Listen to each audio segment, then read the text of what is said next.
Bangladesh legal support programme চ্যানেলের পক্ষ থেকে সবাইকে স্বাগতম। আমি আছি আপনাদের পাশে অ্যাডভোকেট মোহাম্মদ জাকির হোসেন।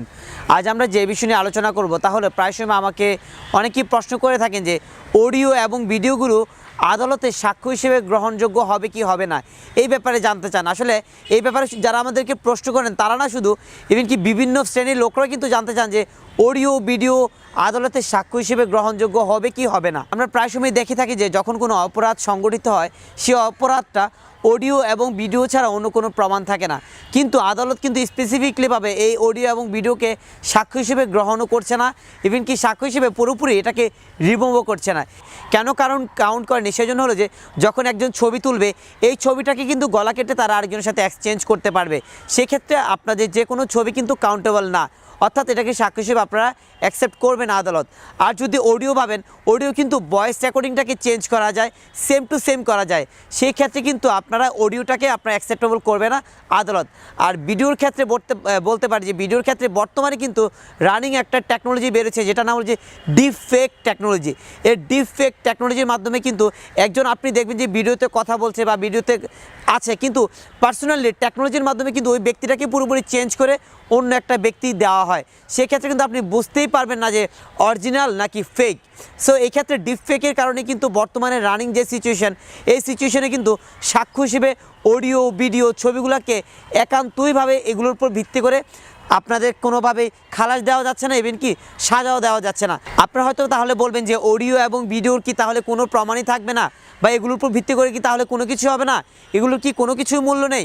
তবে এক্ষেত্রে বলতে পারি যে আদালত অবশ্যই পুরোপুরিভাবে এগুলোকে রিমুভ করেনি।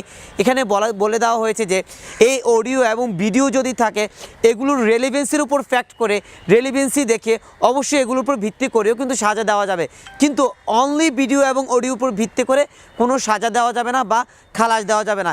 কিন্তু এই অডিও এবং ভিডিওর সাথে যদি কোনো রেলিভেন্সির প্রমাণ পাওয়া যায় বা সাবঅর্ডিনেট কোনো প্রমাণ পাওয়া যায়, উক্ত সাবঅর্ডিনেটের সাথে বা রিলেভেন্সির সাথে কিন্তু এই অডিও এবং ভিডিওটাকে যুক্ত করে অবশ্যই সাজা দেওয়া যাবে, অবশ্যই খালাস দেওয়া যাবে। সো এখন থেকে আপনারা যারা আছেন, যারা আমাকে এই প্রশ্নটা প্রায় সময় করে যান যে অডিও অথবা ভিডিও আছে আমার কাছে, অন্য কোনো প্রমাণ নেই, সেক্ষেত্রে আমি বলবো অবশ্যই অডিও ভিডিওটা অবশ্যই রেখে দেবেন। এটাও কিন্তু ওয়ান কাইন্ড অফ প্রমাণ হিসেবে আপনাদের কাজ করবে, যদিও 100% কনক্লুসিভ প্রুফ হিসেবে কাজ করবে না, কিন্তু সাবঅর্ডিনেট প্রমাণ হিসেবে অবশ্যই কাজ করবে। সেক্ষেত্রে যাদের কিছু অডিও এবং ভিডিও থাকবে তারা অবশ্যই অডিও এবং ভিডিওটা রেখে দেওয়ার চেষ্টা করবেন। পরবর্তীতে কিন্তু আদালতে অবশ্যই সাক্ষ্য প্রমাণে আপনাদেরকে অবশ্যই কাজ করবে অডিও এবং ভিডিও। সেক্ষেত্রে আমি আপনাদেরকে বলতে পারি যে আমাদের সবচেয়ে বড় একটা ঘটনা মিন্নি রিফাত হত্যাকাণ্ড। এই হত্যাকাণ্ডে আমরা সবাই কিন্তু দেখেছি যে ভিডিওর মাধ্যমে কীভাবে রিফাতকে কুপিয়ে হত্যা করা হয়েছে। এক্ষেত্রে আপনারা বলতে পারেন যে তাহলে এই ভিডিওর উপর ভিত্তি করে কি মিন্নির কি সাজা হয়েছে? তবে আপনারা পুরোটাই ভুল।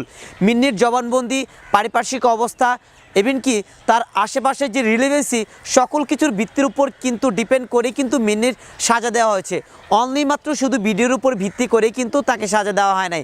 আজকের পর্বে এই পর্যন্ত। এরপরেও যদি আপনাদের ডিপ ফেক অডিও ভিডিও এই ব্যাপারে, এইগুলো স্বাক্ষরের ব্যাপারে কোনো কিছু জানা থাকে আমাদেরকে প্রশ্ন করতে পারেন, অবশ্যই আমরা যথাযথ আনসারটা আপনাদেরকে পাঠিয়ে দেব।